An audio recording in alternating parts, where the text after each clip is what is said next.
Welcome back, everyone. I'm Joe Anthony, your host for Marketing Matchup. We're excited to get ready here for season two. In case you missed the first season, we had some of the best minds in the RIA and wealth management, asset management, fintech world joining us, sharing their ideas on what was topical and trending in the world of marketing.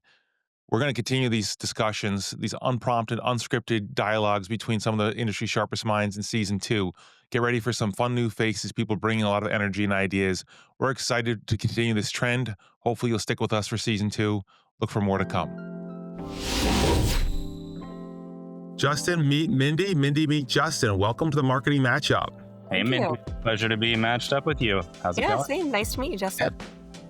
Good afternoon, everybody. We are starting off season two of the Marketing Matchup with two awesome, creative, excitable minds in the world of marketing here in the wealth management RIA world. I'm absolutely delighted to have Mindy Mackey of Carnegie Investment Counsel and Justin Barish of Lido Advisors join Marketing Matchup here. The two of you, real quick, for our benefit of our audience, the two of you know each other? Nope. Ever hear of each other, run into each other? So spontaneous, unscripted, brand new. This should be fun. I mean, the whole purpose of these conversations is to have that off the cuff, sort of walking up to a group of marketing friends at a conference kind of vibe where you're just checking in, hearing what people are dealing with, what they're running into. I'm particularly excited to have the combination of the two of you because every now and then it's fun to have a mix of people where you have someone who's brand new to their role and someone who's been in the trenches for the current firm for a long time. Mindy, you've been at Carnegie for 11 years. Justin, it's been 2.5 months maybe at Yep. your job. So we're looking to juxtapose some of your experiences, what you have going on as we get into today's episode. So again, excited to get going here. Looking forward to hearing more from you. But I'll let you both do a little bit of introductions for everybody. Let's set the stage. Let's let everyone know who you are, how you got there, and maybe what's in focus for you and your firm this year. And Mindy, I'll let you go first. Ladies first. Oh, sure. Okay. So, yeah, I'm Mindy Mackey, marketing manager of Carnegie Investment Counsel. I've been with Carnegie for 11 years now, which is crazy. I'm excited to say that. And it's been a long road of learning and trying things. And what's new for us right now, we're just dealing with the new marketing landscape like everyone else, trying to figure out how it's evolving in the world of AI and how are we pivoting our strategy? Where do we need to focus our time and resources? And how are we drilling down into our audiences? And it's a lot of fun, but it's a lot of messy work too, getting organized and restructured. And I feel like it's a constant, just always having that restructure of our marketing strategy. But that's just a little bit about where my mind is right now on marketing for Carnegie. Awesome. Thanks, Mindy. Justin. Uh, Yeah, absolutely. So I'm here about 65 days into the seat as Lido Advisors' first chief marketing and chief digital officer. Lido, for context, is about a $40 billion RIA that is growing and scaling tremendously and rapidly. So I am absolutely coming into a seat and an opportunity where what got us from here to here absolutely will not be what gets us from here to here.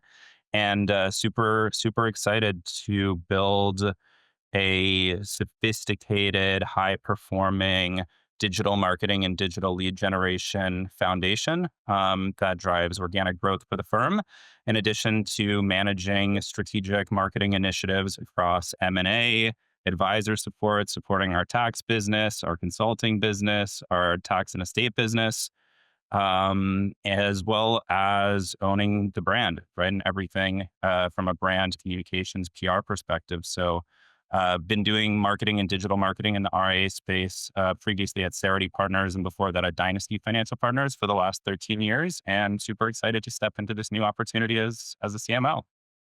Great. Thanks for setting us up that way. All right. So now that we set the stage, where your backgrounds come from, I have to ask the question. I ask this to all my guests because it's so curious. I don't think fundamentally there's anyone that ever grows up dreaming of being in financial services marketing. Mindy, was this your first wish? This is what you wanted to do when you grew up? No, never. I never thought Mhm. that I would. And I can provide context if you're leading into that. Yeah. Like, well, what Mm. what was the thing that got you to the thing? Okay, so I've always loved marketing and I've always loved business but my idea of that was sitting at a boardroom thinking about like commercials, like Mad Men style. And so that's why I pursued marketing. I just thought it was like a fun, creative way to get into business, but I I didn't know that I had to take calculus, and I didn't know I had to take economics. And so I was super scared when I realized what the actual class list was. But graduated with my marketing degree and wanted to pursue a career in music, the business side of music. I do not seek the spotlight. So I wanted to be in the background. So I did about 2.5 years of booking and touring for a small music festival, and it just was not cutting it. So had to make a shift. Took a sharp turn into retail just to pay the bills. And I was there for about 9 months at Lacoste, and I was the assistant manager, and a gentleman walked in one day, and I sold him a pair of shoes, and he said, we're looking for someone like you at our firm." And it was Richard Alt, the CEO of Carnegie Investment Counsel. Of course, I had my marketing degree, and he needed a marketing manager. And so it was just a very organic meeting, and which led to a long career here so far. So I'm grateful. That's a pretty good back from selling shoes to helping sell stories for RIA firm. It's pretty cool. No, That's right. Justin, how'd you stumble into this world of wealth management marketing? Yeah, it was a big stumble and a big coincidence that in hindsight I'm very grateful for. Not too different from Mindy's story. I was working in Silicon Valley in Palo Alto for VMware, the tech company, and was on a vacation in Mexico. As a hobbyist, I'm a collector of wines and spirits, and when you're in Mexico, you drink mezcal or tequila. So I was organizing a small mezcal tasting for myself at the bar to just try the local spirits that I wouldn't have access to here. There was a gentleman sitting next to me who was interested in what was going on, asked if he could split the bill with me and do the tasting together. And we got to talking, and that gentleman was one of the founders of my first firm in the industry. And we had a great conversation. I told him what I was doing at VMware, which was building custom social media communities and custom social networks to connect influential clients of that company. This firm had a mission to connect financial advisors and build community. So he thought, what a cool idea. We can build a custom social network and connect all of the advisors on our platform. So I flew to New York, was living in Palo Alto at the time, did a quick interview, went downstairs, was eating my halal guys on 6th Avenue, and got the call that they wanted to hire me, and decided to move across the country and try it for a year and see how it works. And here we are 13, 14 years later. That's amazing. Maybe we should call this episode "Shoes and Booze: How I Got My Start in Financial Marketing." I So think we funny. need to do that now. Yeah, So so funny. that's awesome. This is why I ask these questions, because we Mm. all come into this industry in different ways. Just a quick sidebar: we have someone that works for us here at the agency who I met because he was a rookie car salesman, and he sold me my first Yukon a few years ago. And he was way more diligent and detail oriented than any of the senior salespeople. And said, "This talent is wasted here. Come on, no offense to car salespeople out there." But I asked him what he did for college, and he said, "I wanted to be in marketing and PR, but I couldn't get any leads." I'm like, "Well, today's your day, buddy." And within 2 weeks, he had come and joined us. So Wow, if you're scrappy and put yourself in the right spot, sometimes things happen for a reason. So that's a that's great right. story. That's awesome. Um, on that backdrop, one of the things I want to dive into. So Mindy in her notes, it said more or less, marketing wealth management is hard, and it's a real challenge. Um, I want to flip it around, Justin. I want you to give us your take on that first. I think I know somewhere where Mindy's going to go. I'd like to hear what Mm. you have to say on that point. Do you think wealth management marketing is hard? And what are the challenges that you would see that make it more difficult than some other buckets of industry? Yeah, absolutely. I mean, I think there are absolutely certain dimensions of the work we do that are incredibly difficult, right? Marketing or selling, right, a hotel room or an airplane ticket or skincare products or you name it, is a lot less of a commitment, right, for the purchaser than investing, right? They're really investing the wealth that they've accumulated from their life's work, and oftentimes, right, the purchasing decision in our space is a one-time purchasing decision, right? In that person's life, and that decision, is something that affects them, right? Hopefully in a positive way for the next 20, 30, 40 years. So that's a major decision, right? And marketing that comes right with the same level of weight, right, and being able to tell that story. It's not something that you can sell and make a quick purchase and order and buy online. So in that regard, I absolutely agree with Mindy. I think it's very is a very sophisticated sell, right? On the flip side, the way that I see it as being easier, right, is when we compare ourselves to other luxury goods and services in the industry, and we look at our business model, right, of run rate recurring revenue, right, and fee-based model, signing up a client one time, right, and being able to collect the revenue for that client as long as you retain them. My North Star metric, right, as a digital marketer is looking at average cost of acquisition against average lifetime revenue per client. And when we take that into consideration, right, and we take the typical margins, right, of financial services business into consideration, it actually gives us so much leeway, right, in regard to how we can market. Because when we compare ourselves against those other luxury goods, right, that are selling to a similar marketplace, they have to sell each and every time, right? So that cost of acquisition has to be a lot lower than it can be for us. And I really see that as a competitive advantage where I can make a big investment in a campaign, right? And as long as I'm getting paid back in the lifetime of that client, it's a huge advantage that we have. So I believe both are true, and I see it both ways. Mhm. And Mindy, give us a little more color in terms of what got you to say that in your notes with me. Yeah, I think that I included that because I it's it's kind of a confusing industry as a buyer. Like, there are lots of options out there. There are a lot of different types of advisors. And if you're doing your research, how do you know where to go? How do you know how they stack up against each other? So, in a sea of sameness, to some degree, how do you differentiate? And how do you differentiate while remaining compliant? And and also, to Justin's point, this is this is a huge decision for them, and it bears a lot of weight. It's their life savings, right?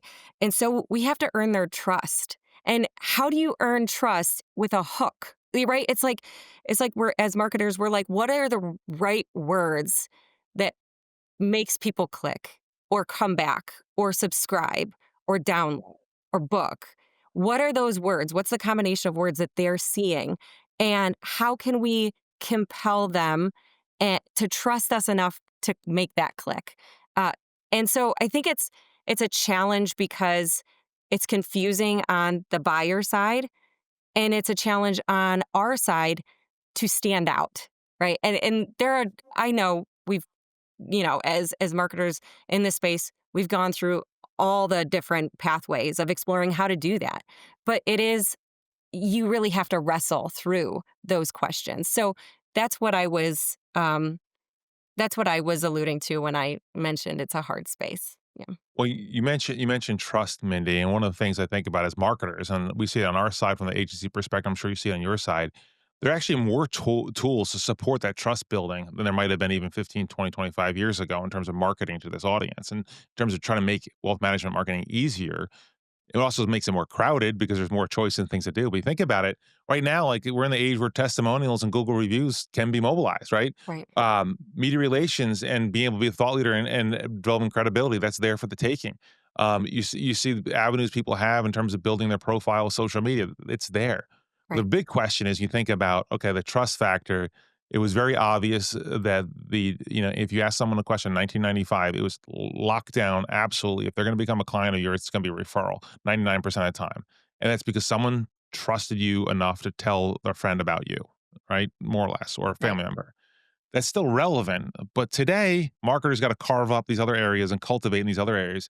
Where do you start? And maybe I'll ask Justin to answer this first, since you're just starting from scratch. When you think about building that trust, where do you start cultivating that sort of that digital social proof and whatever those channels you might be thinking about? Yeah, absolutely. For me, trust and education are very connected.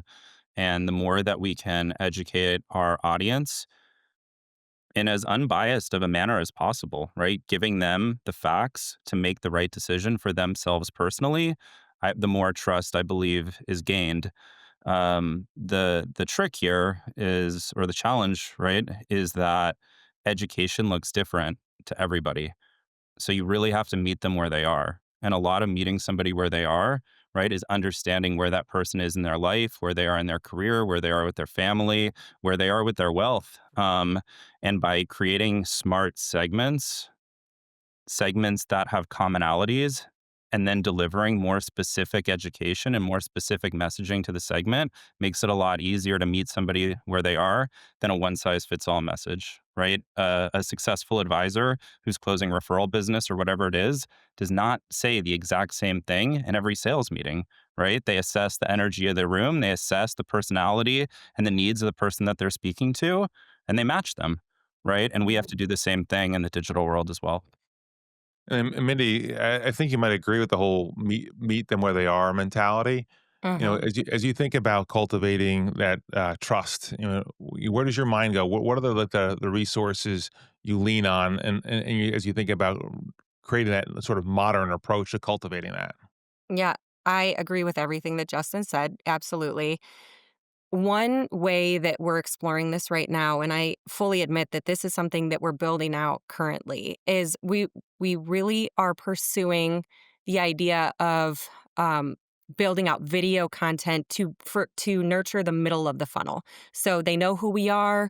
They're maybe on our email list or they're in our our atmosphere somehow, right? Um, why haven't they booked yet?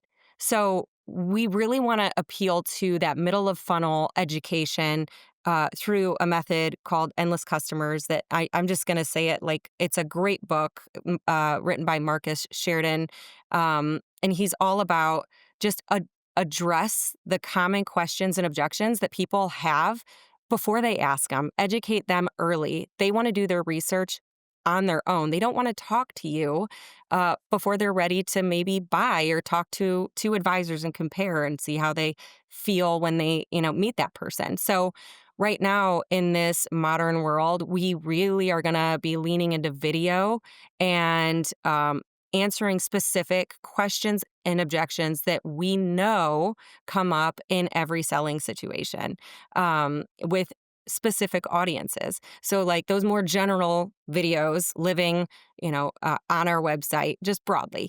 But we can really have fun drilling down into those segments and appealing to those specific questions that they have before they book a meeting or, become a client. And one of those audiences for us is nonprofits. So, we're going to start there. We're really familiar with that audience, and we want to appeal to them in a way that makes them feel comfortable clicking to book a meeting.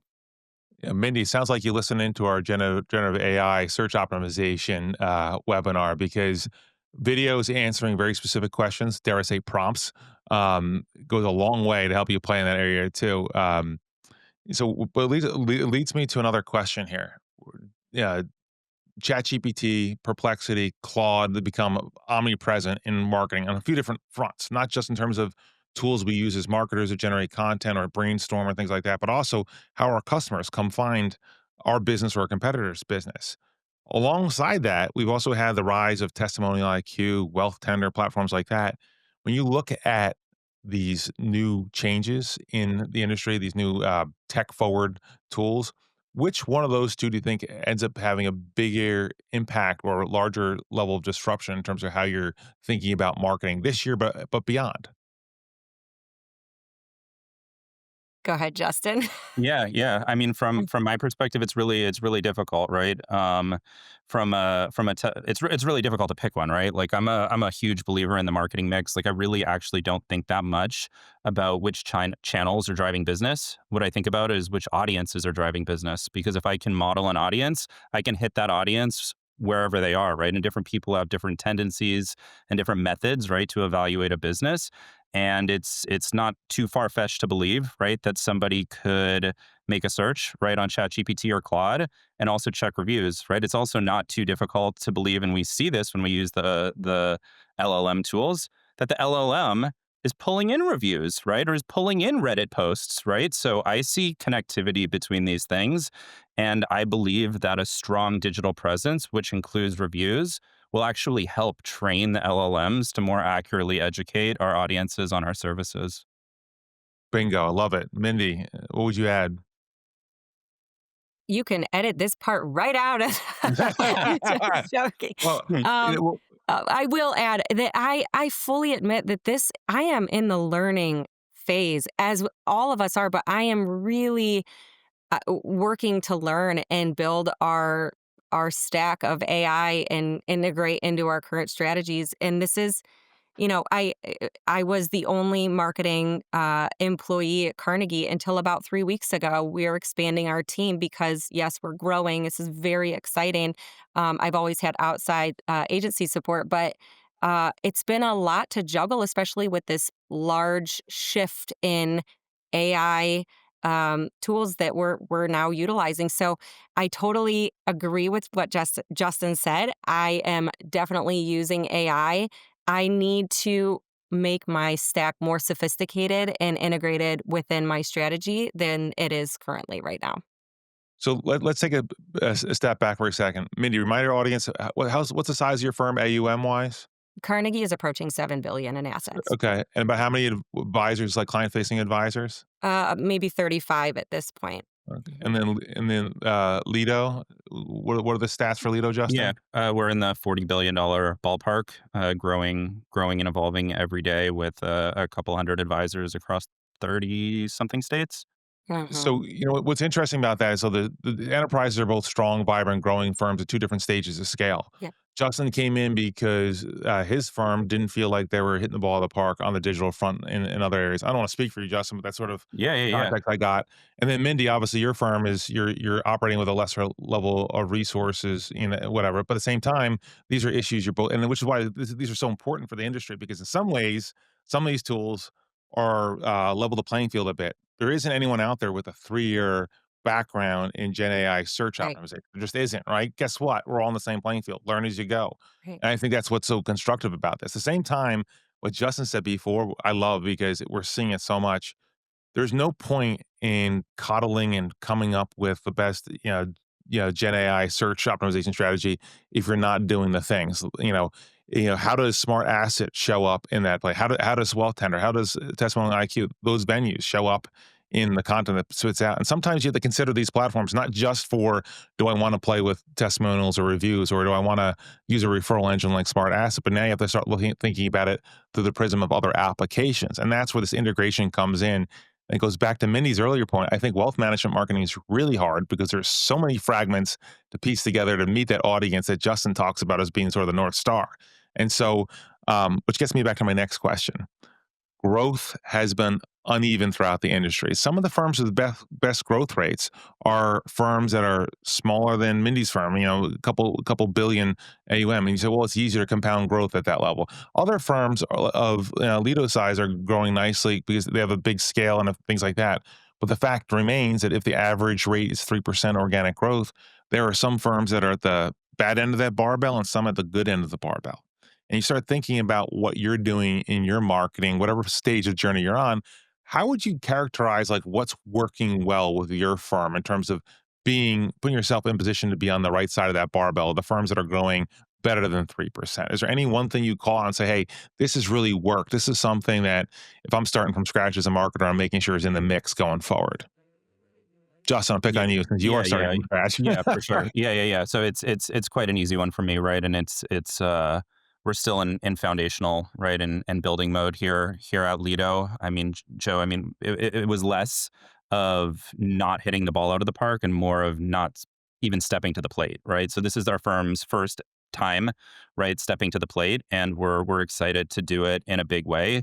For me, as a career-long digital marketer, digital lead generation is the first and really most important thing, right, that I'm building from an order of operations perspective, because the nature of the work allows us to collect such an incredible amount of data and to measure things like cost of acquisition against lifetime value in a way that is just so much more linear than running a television commercial or putting on an event or investing in a brand or launching a podcast, right? All of these things are critical, right, in building a brand, but they're not as linear from a measurement system as we spent this much on a digital ad, we got this many leads, we booked this many meetings, we closed this many clients, they were worth this much AUM, our average fee is that, right? Our average retention rate is here, our average termination rate is there, right? And I can model the program, right? That is where I start because in some ways it's the easiest way to unlock budget, right? It's Mhm. easiest to get budget when you can show ROI. And when you can show that ROI in a digital lead generation program,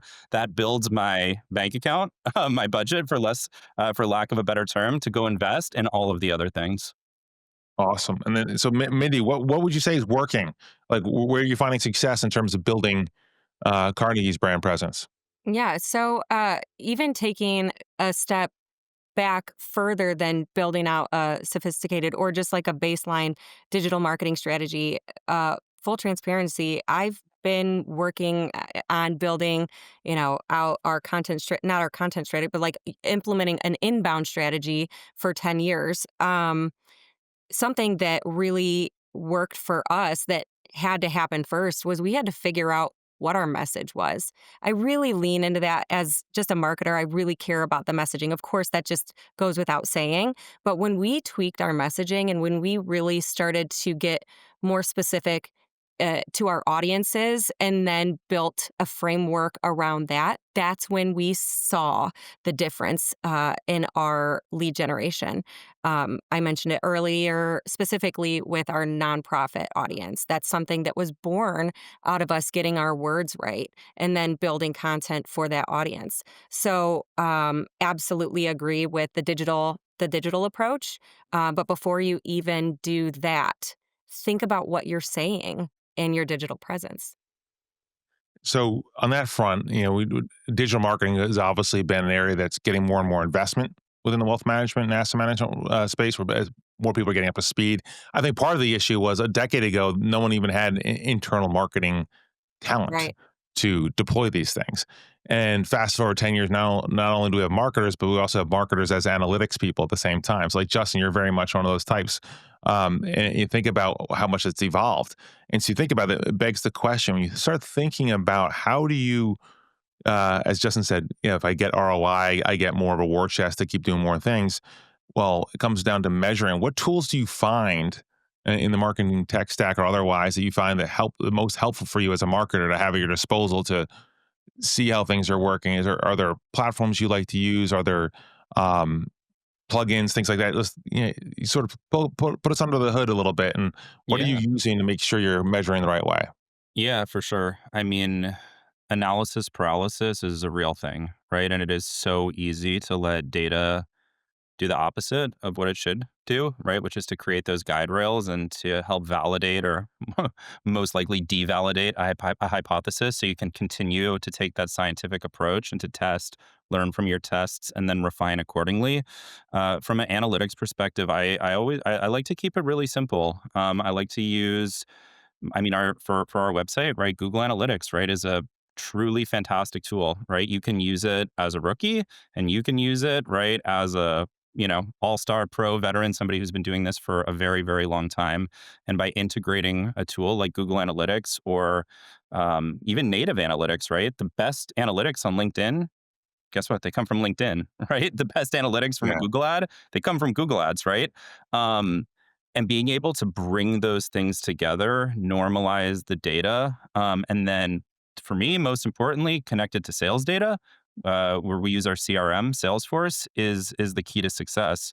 Additionally, what becomes really, really interesting when you connect your platform data, the LinkedIn's and Google's of the world, right, with your sales center, right, or with your sales data, right, the Salesforce, is you can configure value-based conversion passbacks, right? So when I capture a lead, right, that closes as a $10 million account, automatically that information, the value of that account, we don't give away the actual value of the account, but we have a system, right? A $10 million account is a one, right? A $5 million account is a point 0.5, right? So that we would never give that information to Google, but we create a custom scale with relative values that represent the actual value. The point that I'm making is that I can tell Google this was a $1 million conversion, this was a $10 million conversion, right? Optimize accordingly based on the value of the conversion as well as the audience size. And that feedback loop, that closed feedback loop, is pretty incredible from an optimization perspective. So the headline there is tie together your analytic systems with your sales systems, and they both get a lot smarter. Awesome. And Mindy, what would you add to that? Are there any tools that you're using to mind the store, as it were? Well, I like that Justin said that he likes to keep things simple, and then he gave that explanation. I don't know if that was super simple because it sounded pretty sophisticated to me, but um, and it was really on that note really great to listen to somebody who is analytics prone. Like there as a marketer, we sort of are assumed to know all of it, and there's a lot of different types of us out there. So I enjoy analytics, but I do lean into the creative side a lot. But of course, analytics are important, and we track that even more simply at this point than Justin, and that's in HubSpot. So, we use HubSpot. It's a fantastic platform. We do all of our marketing communications and publishing through there, and their reporting dashboards are very customizable and do a great job. They give us what we need at this point in our growth, and when we start layering in, we can start pulling in that reporting to the HubSpot dashboard as well. Well, let's flip a little away from the analytics side and go back a little bit more to some one area that comes up a lot in my discussions with marketers and that's the area of niche marketing. It's tied to the whole know your audience with the truism that's the foundation of every marketing and communications effort, right? Is that's how you're successful. But if you know your audience and you can really speak to it, then you could do well with niche marketing. And Mindy, your firm has done a lot. You mentioned nonprofits before. I'll call back to that. I think everyone wants to know what's the best practice. How do you really dig deep when you have that specific audience? What can you do from a marketing standpoint, from a creativity standpoint, from an event standpoint, whatever it might be, that helps you be successful in cultivating it? Give us a little maybe peek under the hood in terms of maybe it's nonprofits or another niche your firm has delved into. Yeah, well, I'll stay with nonprofits for now. So our success with nonprofits was a result of, like I said earlier, getting our words right and speaking directly to that audience. We did not get in front of them because of any ad dollars spent. That was purely organic, page one, Google success. So grateful to see that that actually did work, and it continues to work. Since it started bringing in qualified leads, we have had a lot of at bats and a lot of opportunities through RFPs, and it really created an interesting opportunity that we weren't essentially prepared for. We were good at managing people's money and building relationships, but that actual close was not our specialty because, of course, like you said earlier, referrals were our number one way to acquire a new client. So we had to move quickly and get some sales training, some business development training, and figure out how are we going to actually close these nonprofits who are coming to us from all over the country, organically qualified, ready to buy. This is really important, right? So we were having all these opportunities, and we were not closing the amount that we wanted to close. And what the reason I'm bringing that up is because we had to fail so many times to figure out what are they looking for. We started having those tough conversations. Why are we not closing these opportunities? Uh, and and it got us to where we are today. We now have a nonprofit team. We have a specialized advisor who understands their common needs, who can speak to their specific situations, who speaks their language. We have a nonprofit development specialist on staff who can talk to those small but mighty nonprofit teams, appeal to their pain points, speak directly into them, and it becomes very much a relationship building process where we're earning their trust along the RFP or proposal process, whatever the combination is. And we're building authority in this segment, in this niche audience, because we failed many times first until we started realizing we need to slow down and customize our approach to meet this audience. Now, Justin, I know in the world of digital marketing, obviously, if you have a specific niche, it helps to be a little more on point with that. How would you answer that in terms of being successful in finding your path or in developing a niche or a target like that? Yeah, yeah. I mean, I like to take an inside out approach, right? I like to talk to the advisors at the firm. I like to look at the data on the clients. that we have in our CRM system that we're currently serving. I like to identify cohorts. I like to identify trends. I like to identify commonalities, right? And if I look under the hood, right, and I see that we're servicing, 300 or 400 clients from a single firm, like Meta, for example, right? That might tell me that there's a good opportunity to create a paid digital campaign targeting Meta employees. Why? Because we can actually service them. It's real. We're serving a couple of hundred of those, right? We know the ins and outs of the needs of that client. It makes it a heck of a lot easier to meet them where they are because we know so many of their peers. The flip side of that, right? I started my career working with much smaller firms, one, two, three, $400 million RIAs. Is that when your firm is smaller, it is easier to be more specific, right? When you're a $40 billion firm, or my past firm was a $130 or $140 billion firm, I can't put on the homepage of our website that we serve as dentists, even though we have advisors that are absolutely fantastic at servicing dentists and it's all they do.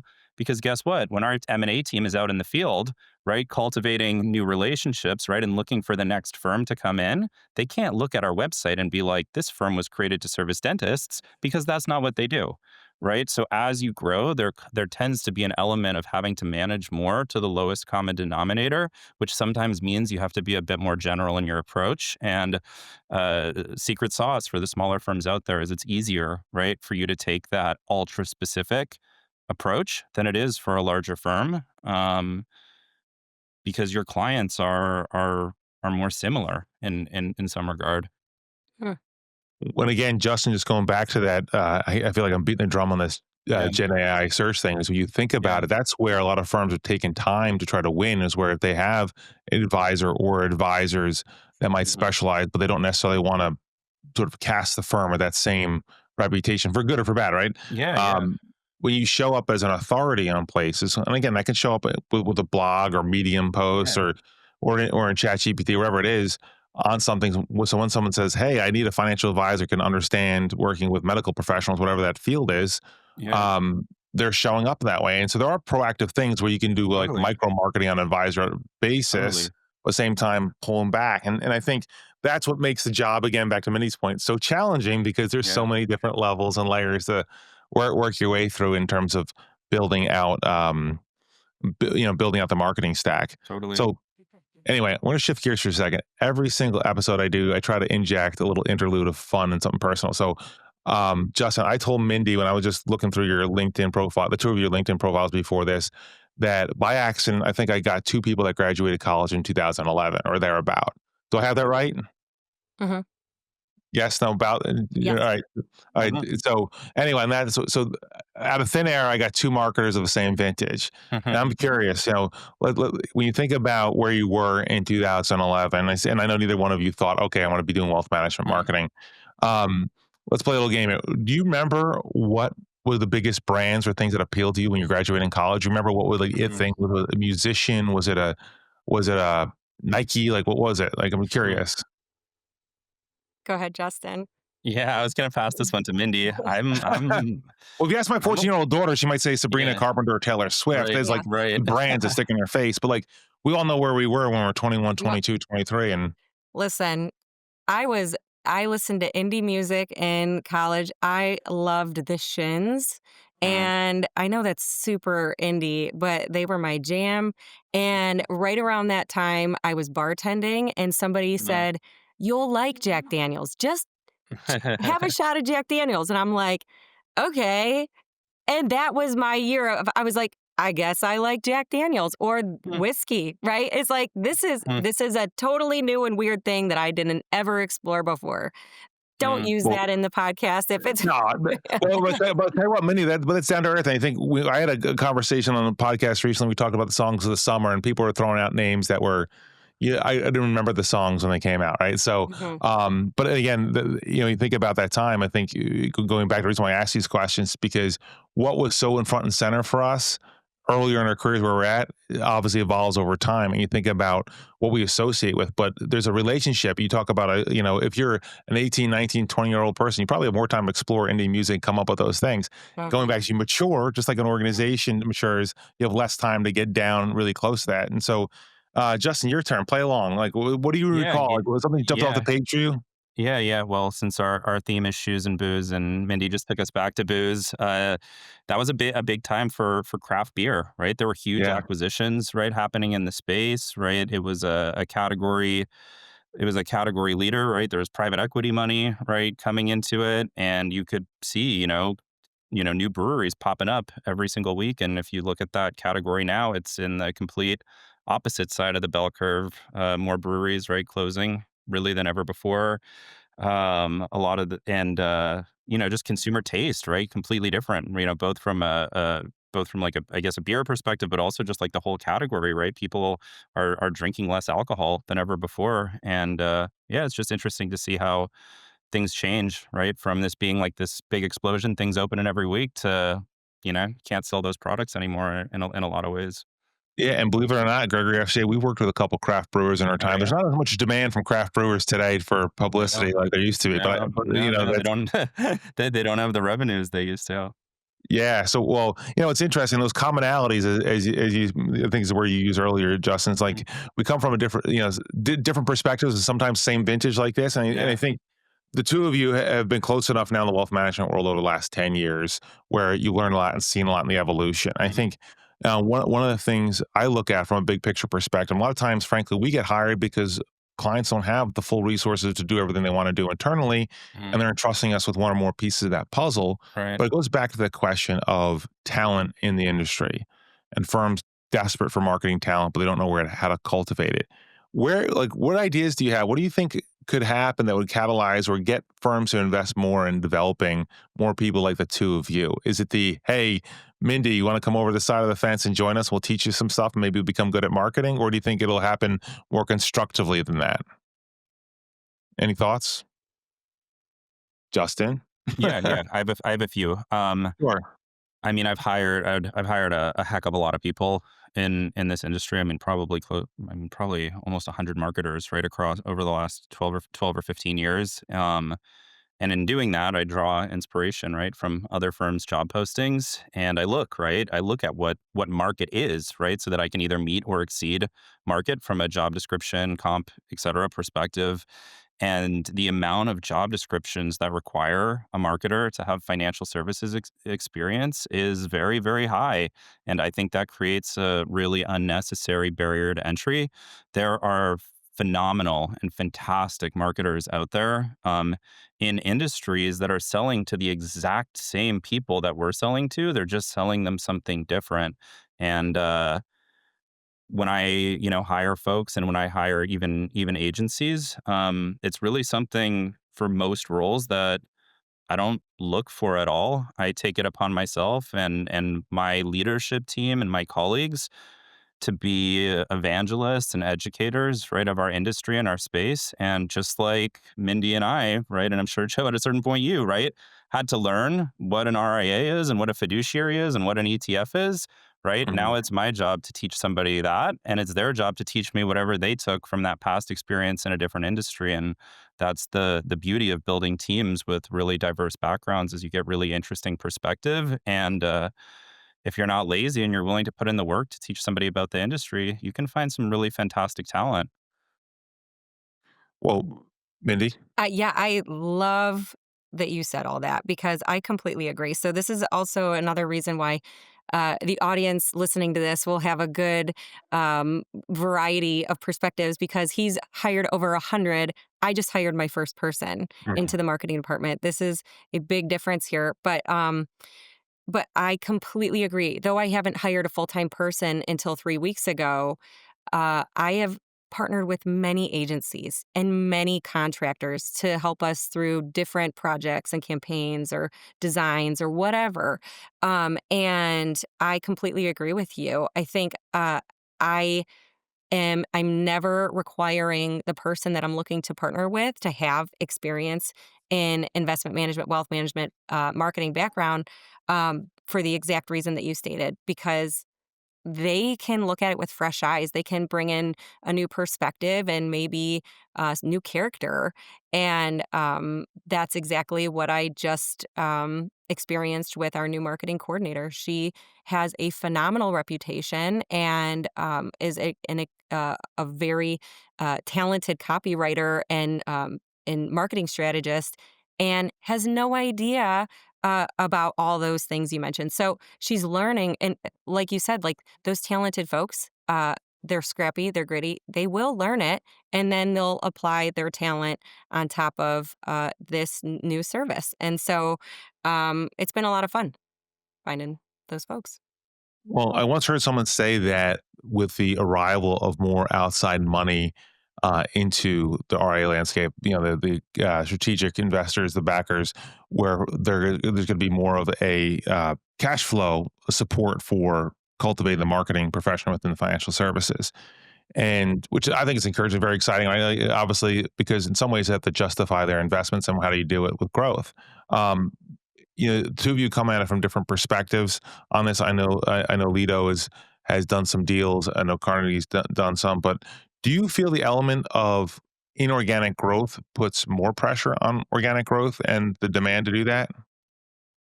Mindy, Yes, you're for smiling. sure. I'll let you go. Oh, you have something to say, Justin? You can go first. Yeah, yeah. I mean, I think absolutely right, because in theory, the more you do inorganic growth, the more you have to grow organically, because those investors are going to be looking at what percentage of the growth, right, is coming from each of those channels. And as inorganic gets bigger and bigger and bigger and bigger, right, pieces of the pie, by default, organic gets smaller, right? We know, right, from all of the research, the studies, the deals that are out there, that the biggest driver, one of the biggest drivers of enterprise value, is organic growth, right? So if you have a firm that's only growing inorganically and doesn't have, and in that process, organic is getting smaller and smaller and smaller and smaller, in theory, that's hurting the enterprise value. So, of course, I do believe it puts additional pressure on us as marketers, but I think that the other side of that coin is it creates additional opportunities. And I do think the consolidation and the investment and the inorganic growth um, is one of the drivers of this profession of being a marketer in wealth management becoming a lot more professionalized and a lot more sophisticated, and a lot higher value to the firm. I mean, when I started doing this 13 or 14 years ago, whatever it was, and I would bring up social media, right? I'd bring up Facebook as a means, right, to drive business. Pretty much could guarantee I was going to get laughed out of every single room that I went into. And today, it couldn't be more the opposite, right? I mean, so many conferences, so many panels, so many job postings, right, for folks who are doing social media marketing and digital marketing. And yeah, I do believe there's a correlation to the industry growing and becoming more professionalized and becoming more consolidated via those outside investments. And then, Mindy, what's your reaction to that? Obviously, having done a couple of deals, do you feel like the tone changes in terms of demand for more focused organic marketing results as a result when you bring on a team from Connecticut, say, or anywhere else? Yeah, definitely. So, again, a little bit of a different perspective because Carnegie is still independently owned and employee operated. So, we don't have outside investors currently, but absolutely, when we acquire a new office or team or even advisor, we we're serving more people. Like we're trying to bring in more quality leads to our advisors and those teams. So the demand is growing, whether it's by outside advisors or internal stakeholders. It's just more people that have an opinion in my case. And, so it makes it more complex and challenging to navigate at times because when you have that many offices, you're independently owned, w- you have a lot of opinions, right? So, not that we have to follow all of those opinions or be led Mhm. by those folks, but it does complicate the picture, is what I'm trying to say, somewhat. Mhm. Yeah, Yeah, and then I don't think it's a coincidence, right? That firms like Smart Asset, right? Just as an example, right, really came to be during this period as a reaction to the need for organic growth in the space, and a reaction to the fact that a lot of firms didn't know what to do outside of getting referrals from different places. so it leads me to another question. Talk about the pressure coming from more advisors in the room per se, and in your firms, again, different scale, but still growing meaningfully in different directions. And you look at that question and say, well, how do you divide your time between Lido and Carnegie at the brand level versus the advisor level in terms of marketing support? Is it something that's formulaic? Is it something where you have to let one lead the other? Like, what's your approach? And Mindy, I know you have thoughts there because you smiled as soon as I said that. So, how do you carve up the prioritization? Is it maybe it's by hiring a junior person to support you? So Correct. you Yeah, yeah, exactly. So I'm still in the discovery phase of how that's going to look actually with another person in house. But I, I it's been reactionary. I know what I want to do and I know where we want to go. I know what I want to build and test and try. Um, but you still have that day to day marketing that you have to get done. And so, uh, and sometimes you can be uh, carving out time to, focus on brand level, corporate level marketing and a more greater need, a priority pops up and it's more urgent. And so my honestly, where I've been living has been very reactionary until this point. But gratefully, with an additional marketing person, we're really getting our house in order right now so that we can be more strategic in how we deal with those things and demands. And Justin, how do you segment that between Yeah. like the big brand versus the offices or advisors?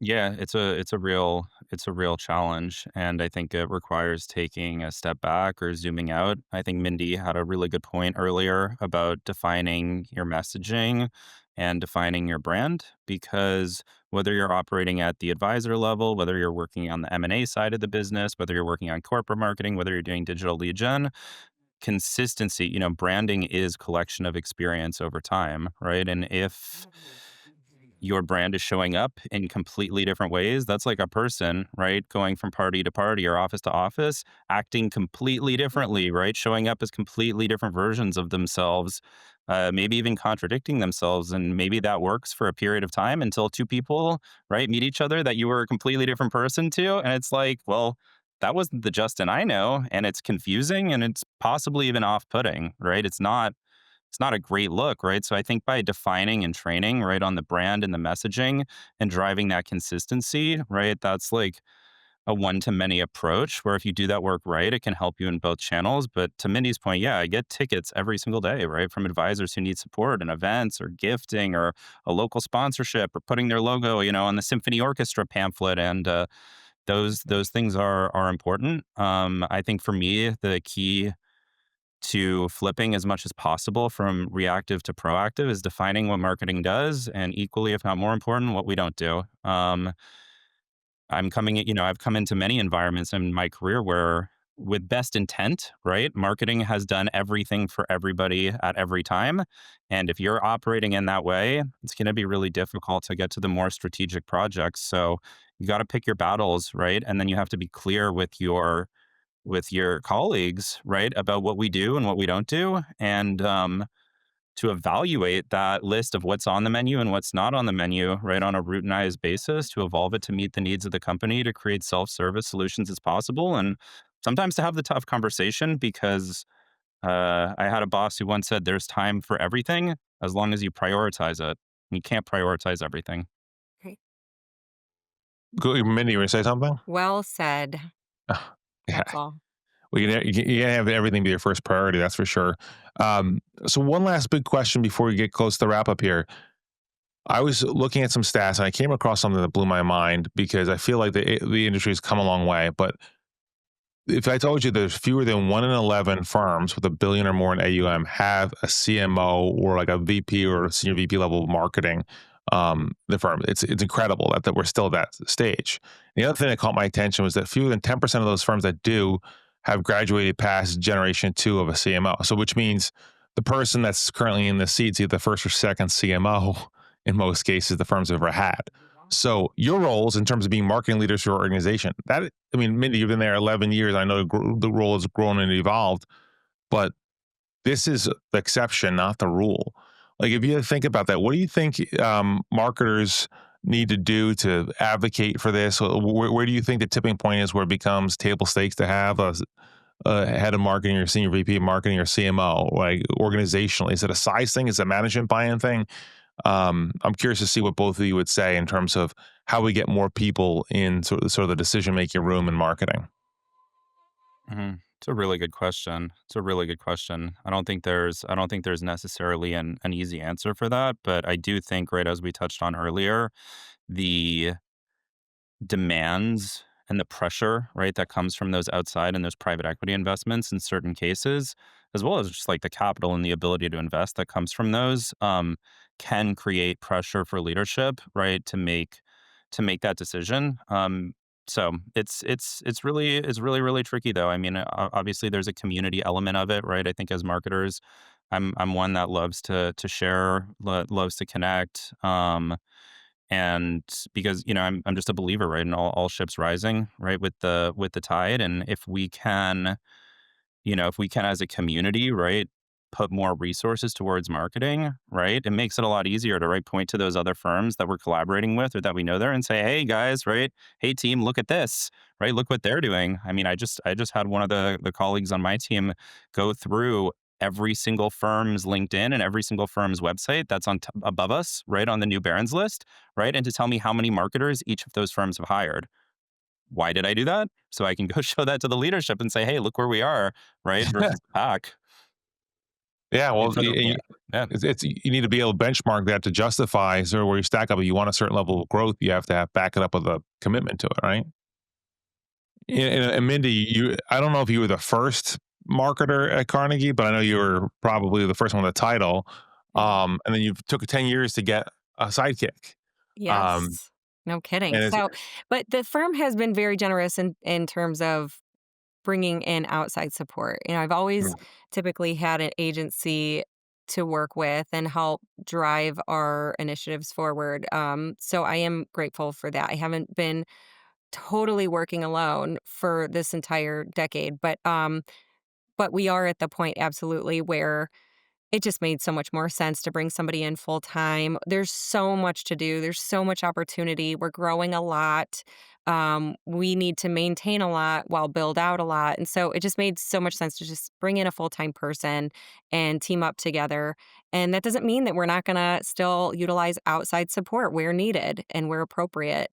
I would say also to your question or comment earlier, there's so much opportunity for marketers to get into this space, right? Mhm. Of course, it's going to take leadership to decide investing in marketing is worth it. And that's a mindset thing.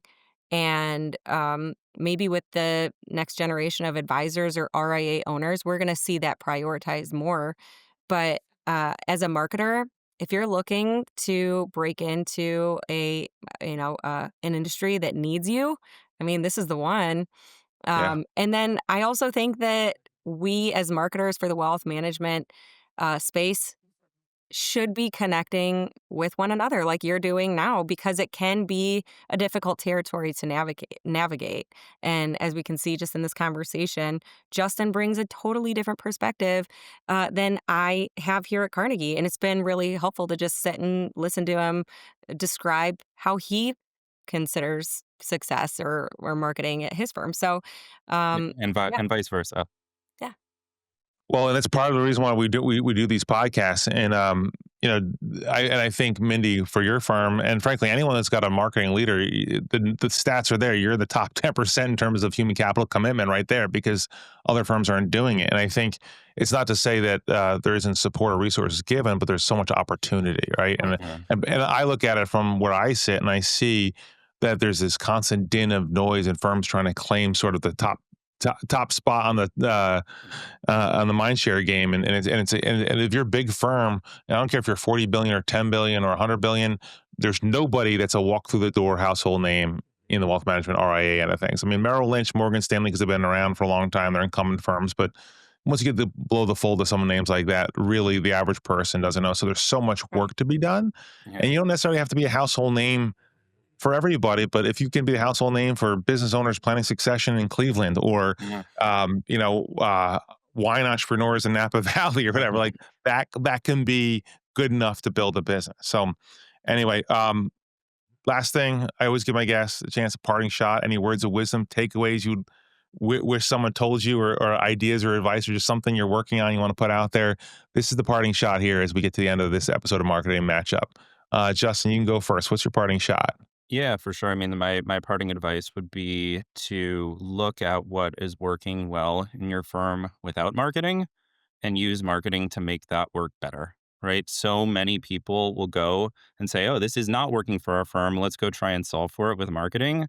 And in some regard, right, like that's setting you up for failure, right? If it's not working for the firm, it's not working for the firm. Marketing probably will not be a magic bullet that fixes it versus something that's working super well, right? Add some fuel there, right? Double down, gain some experience, right, on like an easier playing field, and then take that knowledge and then go, go tackle the bigger, more lofty challenges. Get some points on the board. Yeah, that's good advice. Mindy, what's your parting shot? Yeah.